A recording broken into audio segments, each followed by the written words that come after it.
तुम्हें कोई पढ़ा नहीं सकता, कोई आध्यात्मिक नहीं बना सकता।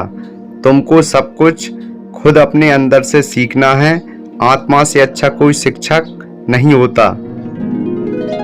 उठो, जागो और तब तक मत रुको जब तक कि लक्ष्य की प्राप्ति ना हो जाए। सत्य को 1000 तरीकों से बताया जा सकता है, फिर भी हर एक तरीका सत्य ही होगा। बाहरी स्वभाव केवल अंदरूनी स्वभाव का एक बड़ा रूप है। ब्रह्मांड की सारी शक्तियां पहले से हमारी हैं। वो हम ही हैं जो अपनी आंखों पर हाथ रख लेते हैं और फिर रोते हैं कि कितना अंधकार है। विश्व एक विशाल व्यायामशाला है जहां हम खुद को मजबूत बनाने के लिए आते हैं। दिल और दिमाग के टकराव में हमेशा दिल की सुनो। शक्ति जीवन है, निर्बलता मृत्यु है, विस्तार जीवन है, संकुचन मृत्यु है, प्रेम जीवन है, द्वेष मृत्यु है। किसी दिन जब आपके सामने कोई समस्या ना आए, आप सुनिश्चित हो सकते हैं कि आप गलत मार्ग पर चल रहे हैं। किसी की निंदा ना करें। अगर आप मदद के लिए हाथ बढ़ा सकते हैं तो जरूर बढ़ाएं। जितना हम दूसरों के साथ अच्छा करते हैं उतना ही हमारा हृदय पवित्र हो जाता है और भगवान उसमें बसता है। उठो, जागो और तब तक मत रुको जब तक कि लक्ष्य प्राप्त ना हो जाए। जैसा तुम सोचते हो वैसे ही बन जाओगे। खुद को निर्बल मानोगे तो निर्बल और सबल मानोगे तो सबल ही बन जाओगे। खुद को कमजोर समझना सबसे बड़ा पाप है। यही दुनिया है। यदि तुम किसी का उपकार करो तो लोग उसे कोई महत्व नहीं देंगे, किंतु ज्यों ही तुम उस कार्य को बंद कर दो, वे तुरंत तुम्हें बदमाश प्रमाणित करने में नहीं हिचकिचाएंगे। एक विचार लो, उस विचार को अपना जीवन बना लो, उसके बारे में सोचो, उसके सपने देखो, उस विचार को जियो। धर्म ही हमारे राष्ट्र की जीवन शक्ति है। यह शक्ति जब तक सुरक्षित है तब तक विश्व की कोई भी शक्ति हमारे राष्ट्र को नष्ट नहीं कर सकती। एक समय में एक काम करो और ऐसा करते समय अपनी पूरी आत्मा उसमें डाल दो और बाकी सब काम भूल जाओ। जो अग्नि हमें गर्मी देती है हमें नष्ट भी कर सकती है। यह अग्नि का दोष नहीं है, यह उसका स्वभाव है। उठो मेरे शेरों, इस भ्रम को मिटा दो कि तुम निर्बल हो। तुम एक अमर आत्मा हो, स्वच्छंद जीव हो, धन्य हो, सनातन हो। तुम तत्व नहीं हो, तत्व तुम्हारा सेवक है। तुम तत्व के सेवक नहीं हो। यह मत भूलो कि बुरे विचार और बुरे कार्य तुम्हें पतन की ओर ले जाते हैं। इसी तरह अच्छे कर्म व अच्छे विचार लाखों देवदूतों की तरह अनंत काल तक तुम्हारी रक्षा के लिए तत्पर हैं। संभव की सीमा जानने का एक ही तरीका है कि असंभव से भी आगे निकल जाना चाहिए। जब तक जीना तब तक सीखना अनुभवी जगत में सर्वश्रेष्ठ शिक्षक है। सच्ची सफलता और आनंद का सबसे बड़ा रहस्य ये है, वह पुरुष या स्त्री जो बदले में कुछ नहीं मांगते, पूर्ण रूप से निस्वार्थ व्यक्ति सबसे सफल है। जब तक आप खुद पर विश्वास नहीं करते तब तक आप भगवान पर विश्वास नहीं कर सकते। हम वो हैं जो हमारी सोच हमें बनाती है, इसलिए इस बात का ध्यान रखिए कि आप क्या सोचते हैं। शब्द गौण हैं, विचार रहते हैं और वह दूर तक यात्रा करते हैं। कुछ मत पूछो, बदले में कुछ मत मांगो। जो देना है वो दो, वो तुम तक वापस जरूर आएगा और उसके बारे में अभी मत सोचो। जब भी लोग तुम्हें गाली दें तो तुम उन्हें आशीर्वाद दो।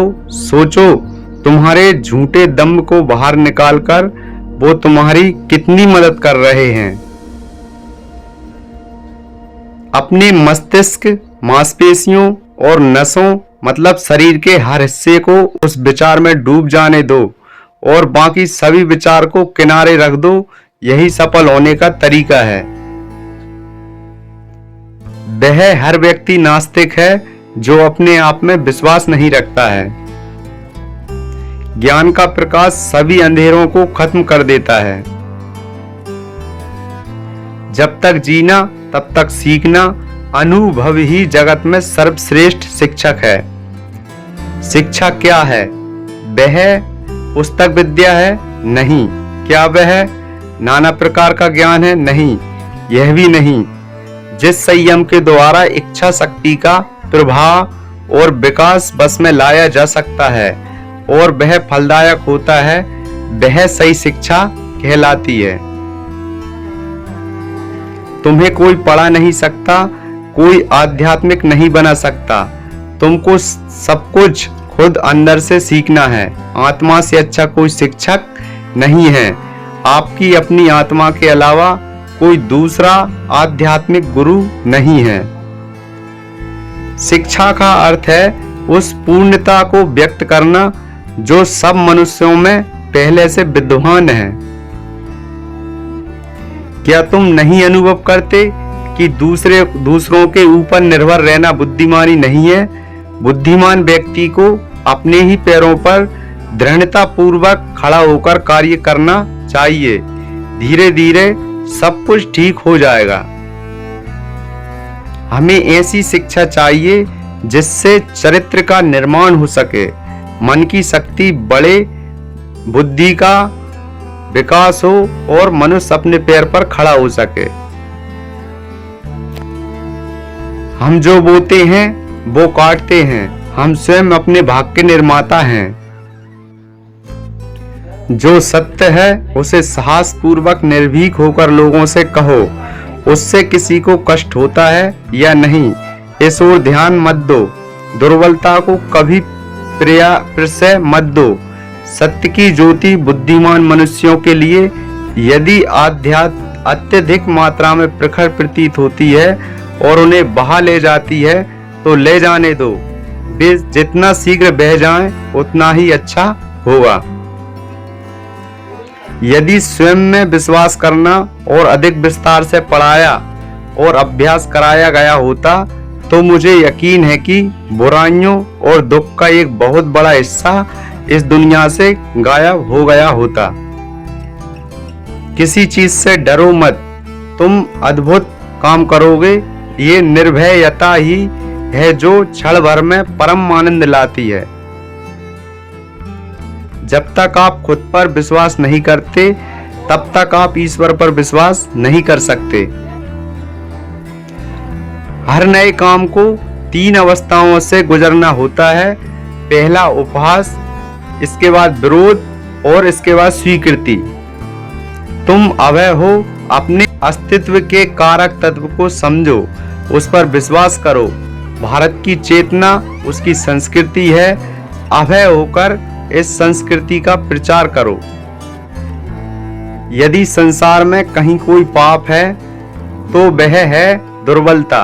हमें हर प्रकार की कमजोरी या दुर्बलता को दूर करना चाहिए। दुर्बलता पाप है, दुर्बलता मृत्यु के समान है। दिन और रात अपने मस्तिष्क को उच्च कोटि के विचारों से भरो। जो फल प्राप्त होगा वह निश्चित ही अनोखा होगा। यदि परिस्थितियों पर आपकी मजबूत पकड़ है तो जहर उगलने वाला भी आपका कुछ नहीं बिगाड़ सकते। कभी मत सोचिए कि आत्मा के लिए कुछ असंभव है। ऐसा सोचना सबसे बड़ा अधर्म है। अगर कोई पाप है तो वह यही है, ये कहना है कि तुम निर्बल हो या अन्य निर्बल हैं। अनेक देशों में भ्रमण करने के पश्चात मैं इस निष्कर्ष पर पहुंचा हूं कि संगठन के बिना संसार में कोई भी महान एवं स्थायी कार्य नहीं किया जा सकता। हम भगवान को खोजने कहाँ जा सकते हैं अगर उनको अपने दिल और हर एक जीवित प्राणी में नहीं देख सकते? तो मुझे गर्व है कि मैं एक ऐसे धर्म से हूँ जिसने दुनिया को सहनशीलता और सार्वभौमिक स्वीकृति का पाठ पढ़ाया है। हम सिर्फ सार्वभौमिक सहनशीलता में ही विश्वास नहीं रखते, बल्कि हम विश्व के सभी धर्मों को सत्य के रूप में स्वीकार करते हैं। इच्छा का समुद्र हमेशा अतृप्त रहता है। उसकी मांगें ज्यों ज्यों पूरी की जाती हैं, त्यों त्यों और गर्जन करता है।